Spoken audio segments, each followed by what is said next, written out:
Welcome in, everybody. Ritchie and Rob Ellis, my man, John Ritchie, hanging out with you, brought to us by the great folks at betPARX. You got to get it, man. You got to download the app. If you haven't, shame on you. We're not mad at you. Just get it done. All right, John, speaking of betPARX, the Eagles enter this game as an underdog.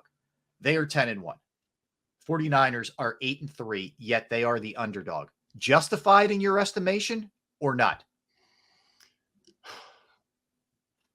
I don't understand how we at home can be an underdog at surface level. I mean, that's insanity. That is insanity. But the 49ers, let's be realistic here, over their last 3 games, they have been more impressive in blowing teams out, I guess, than we have. I still don't think that pulls it the whole way to where they're favored at the link. That is craziness. I know they're good. I know they're really good. And I know they're probably the best team that we've played this season. Yeah. They shouldn't be favored at the link.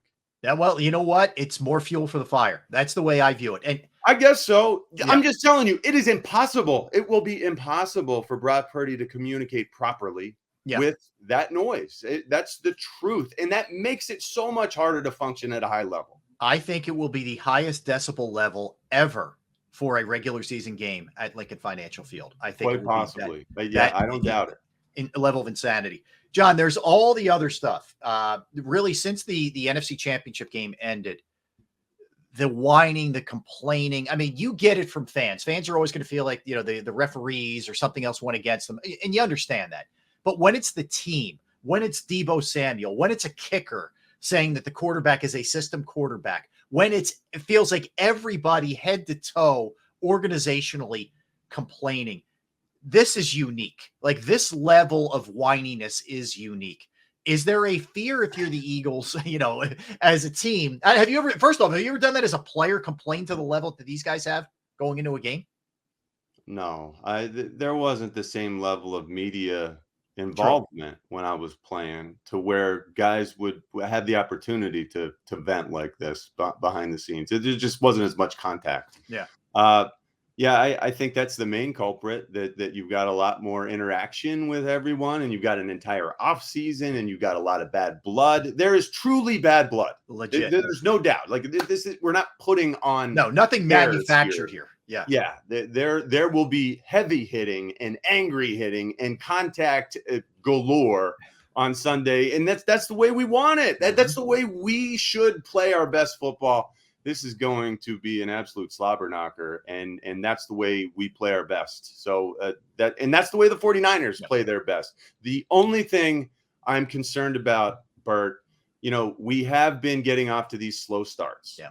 The last 4 games, we've dug ourselves a hole. Yep. You look at what the 49ers have done, and, the 3 games in a row, they've been really effective and blown people out.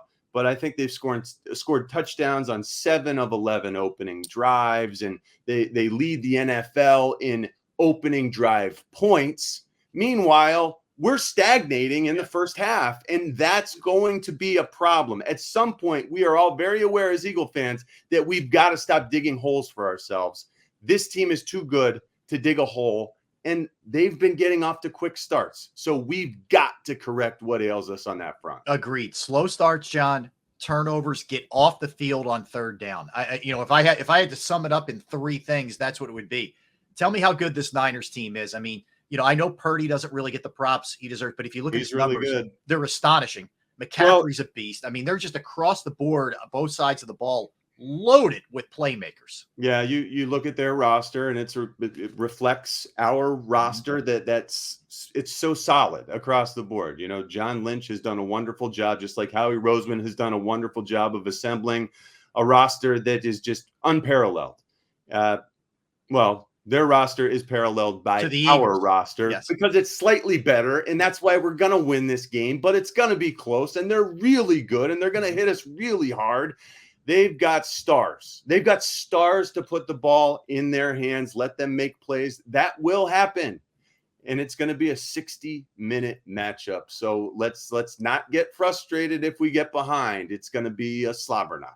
John, it's one of when you win a game in the fashion in which the Eagles did over the Bills, it's usually you celebrate that thing until at least Wednesday or maybe even Thursday when it's that crazy, right?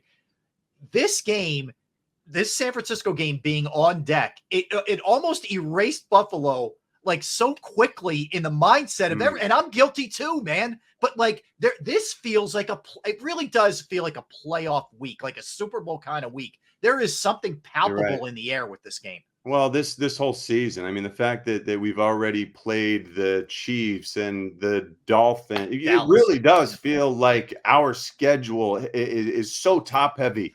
But then they just keep coming. They just keep on coming. My gosh. But this 49ers team, it is the biggest challenge that we're going to face. Yeah. And we're probably going to face them twice, Bert. Yes. NFC Championship game. I agree. And I know you asked a very interesting question. I heard you talking to Nick Sirianni, and I believe you asked this, John, and correct me if I'm wrong on WIP, but I think you said, do you hold anything back for this game because you may face him again? And he immediately said no, and I'm with him with that. But it's an interesting thought of how you approach this. I think you got to just worry about the task at hand ultimately, I guess. Yeah, but we know that Nick really does like to take advantage. You know, he likes to keep things close to the vest. He really does feel like it gives him an edge, a leg up. And only he knows where he feels like he needs that leg up. This is just so exciting. And it is playoff-esque, Bert. And, you have a good feeling for the Eagles here in this one? What's that? Yes, I do. Okay. Look, it's going to be tight. But we have won the tight games this year. And I do believe that those games against the Chiefs and the Bills and the Dolphins have prepared us for this level of competition.